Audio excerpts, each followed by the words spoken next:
Hey guys, welcome to 6 Minutes for Tuesday, December 13th.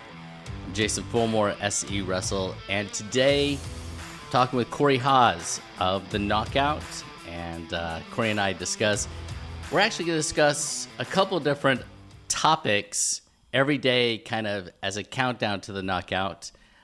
So today you're tuning into who is the best wrestler to have never won a knockout title.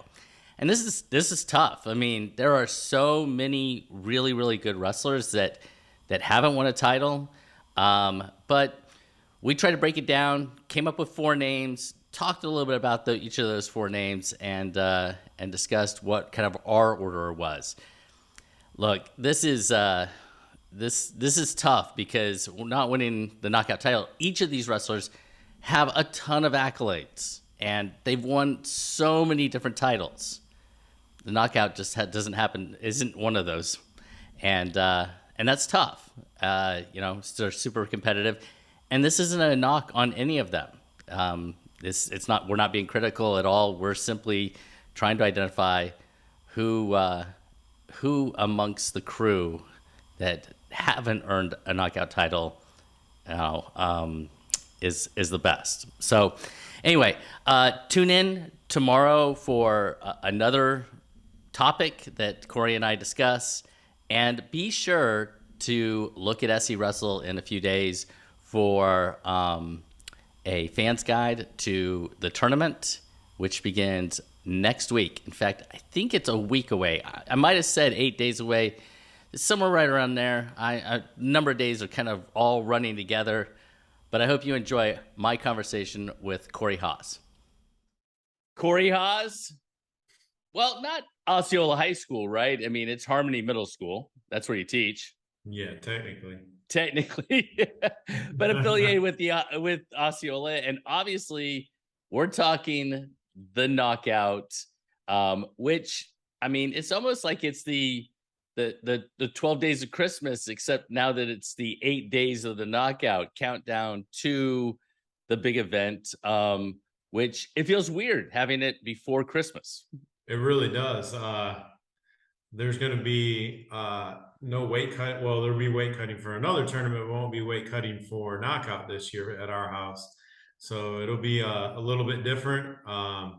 Excited to get it done and wrestle it before Christmas. It should be interesting, but yeah, I'm excited to be back in the Silver Spurs too. And that's kind of we're bound kind of to their schedule. They have this Meacham car show that's enormous, and that'll be overtaken after Christmas. So it brings in a little bit of money, I'm sure, for them. I think it boosts our area. They started putting tents up starting in October for it after their Big Country Thunder concert. So it's going to be, when everyone gets here, there's going to be tents already set up everywhere. So just be mindful. And it'll be like you're coming to the Knockout Carnival, right? Or the Knockout Circus. So yeah, except for we won't be in those big tents. Right. So today we're talking the best wrestlers to not win the knockout. And I want to just give some perspective before we kind of get into this. So the best wrestlers to not win the knockout, we are in the 10th annual knockout, right? And it is grown significantly over the last 10 years, gotten better and better and tougher.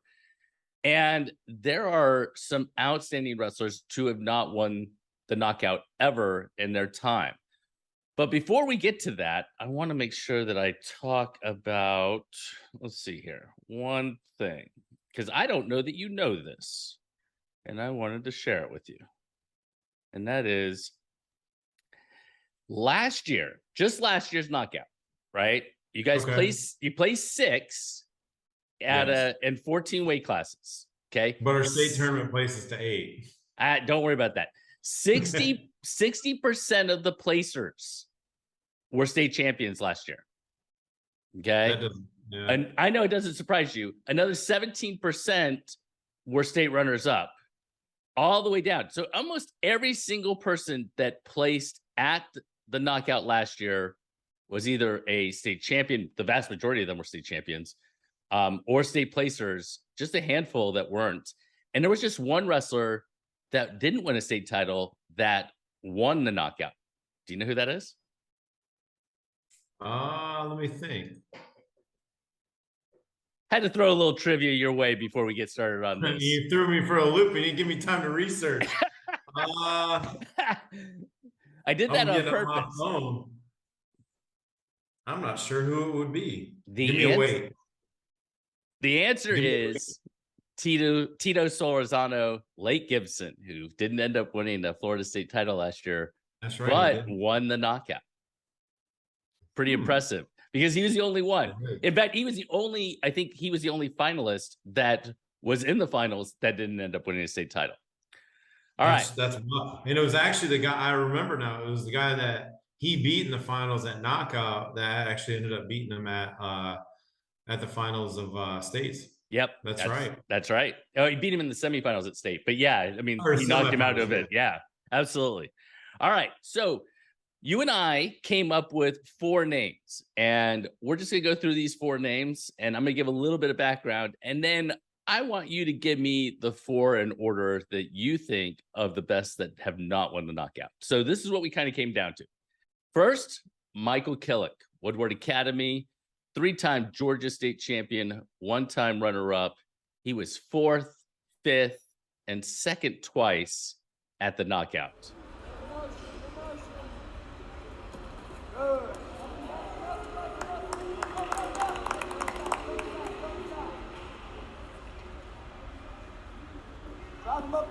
Number 2, Jacus Hines, Osceola High School, 2-time Florida champ, 2-time runner-up, 3-time knockout runner-up.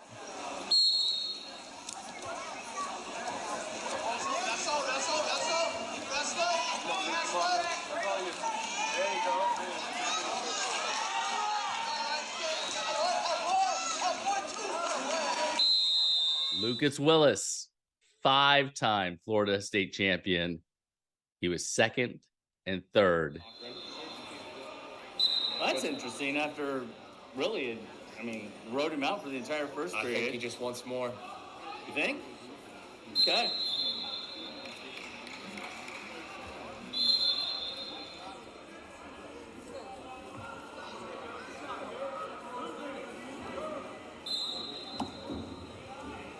Lucas Da Silva, Collins Hill, Georgia, 3-time Georgia State champion, 1-time Georgia runner-up, 2nd and 3rd twice.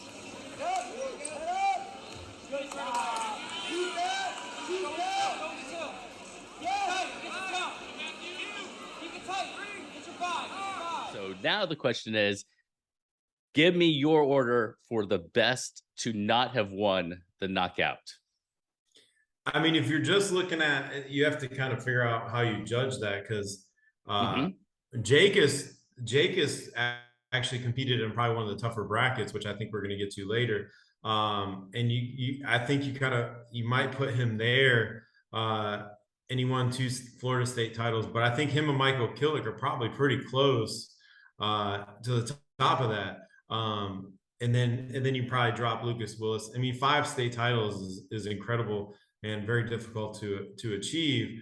So I think maybe you drop him in there just on that alone. And then Lucas Da Silva actually competed in some pretty tough brackets too. But we'd have probably throw him in there in 4th. And you kind of look at what they did nationally too. And that, if you look at nationally going out, Michael Killick probably would be your 1. And then Jacus 2, Lucas Willis, and Da Silva in there. So I think you can kind of go either way with the top 2. They're both very successful high school wrestlers. And Jacus is, like we said, Jacus's bracket was just incredible his senior year. So yeah, and we're gonna get to talking about those toughest brackets. But no, you're absolutely right. And I mean, to be fair, Killick's brackets, Da Silva's brackets, Willis's brackets, they were all tough. That's one of the reasons why they didn't win the knockout title, as compared to maybe somebody else who did it at a weight class that maybe was not nearly as deep as some of those weights. Yeah, for sure. So the thing I want to say is, this isn't a knock on any of those 4 wrestlers, right? This is simply an illustration of how tough and how deep the knockout is from top to bottom, that you could have a 5-time Florida State champion. I mean, that is incredible. There's not been but a handful of 5-time Florida State champions to not win this in-season tournament. That kind of boggles the mind. For sure. So your order is Killick number 1, Jacobs number 2, Lucas Willis number 3, and Lucas Da Silva number 4. Is that correct? Yeah, I think it's how I'd probably put it. All right. Is there any individual that you think could have made our top 4 that I didn't kind of say off the top of your head? Though, I mean, I did some pretty good research the past couple of days, and those are the ones that I would definitely go with. I know there's one that if he doesn't win it this year is going on that list, and you're probably at the top of the list. And it's probably kind of what brought this subject up, because we were talking about it in my house. That would be my son. But yeah, I was going to get to that, but you know what? We'll go ahead and jump right into that right this second. And that is Cooper. I mean, assuming he wins a Florida high school title, right, and doesn't win the knockout, will be a Florida 4-time state champion and have never won the knockout. That would be huge. But Cooper's not alone in that situation. I don't know if you know, Tyler Washburn has won multiple state titles in the state of Florida. Yeah. And if he doesn't win it this year, it will be 3 times that he is placed and never won. In fact, he's now been a 2-time runner-up. Yeah.